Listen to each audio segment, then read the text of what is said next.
தோணாலும் ஒண்ணு பண்ண முடியாது. வெளியில போப்பா. பண்ண முடியாது. ஒரு உயர்ந்த குடிகள அந்த மக்களை நீங்க தான குடிகாரங்களா மாத்துறீங்க. என்ன மாதிரி எத்தனையோ குழந்தைங்க தன் தந்தையை இழந்து அனாதை இருக்கிறதுக்கு காரணமே இந்த குடிதான்.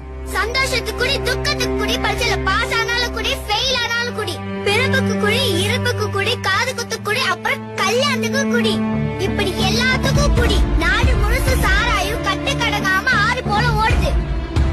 கஷ்டப்பட்டு சம்பாதிக்கிற பணத்தை பொண்டாட்டி பிள்ளைங்களுக்கு கொடுக்காம கவர்மெண்ட் நடத்துற ஒயின் ஷாப்க்கு கொடுக்கறாங்க. சாராயத்தை குடிக்கிறவன் அவன் மட்டும் தள்ளால, அவன் குடும்பமே தள்ளாடுது. குடும்ப தலைவனை சாராயத்தை குடிக்க வச்சு கொண்டுட்டு விதவியான அந்த வைஃப்க்கு பென்ஷன் தருது இந்த அரசு. கற்கை நின்றே பிச்சை புகினும் கற்கை நின்றே சொன்னது அந்த காலம். பிச்சை எடுத்தாலும் குடின்னு சொல்றது இந்த காலம். இந்த நாட்டுல குடிக்காக பிச்சை எடுத்தவங்க நிறைய பேர் ஆயிட்டாங்க. சயின்டிஸ்ட் ஆக வேண்டியவன், டாக்டர் ஆக வேண்டியவன்லாம் இப்போ வீட்ல குடிநோயாளியாய் முடங்கி கிடக்குறான். வாங்க நம்ம எல்லாரும் ஒன்னா சேர்ந்து போராடலாம்.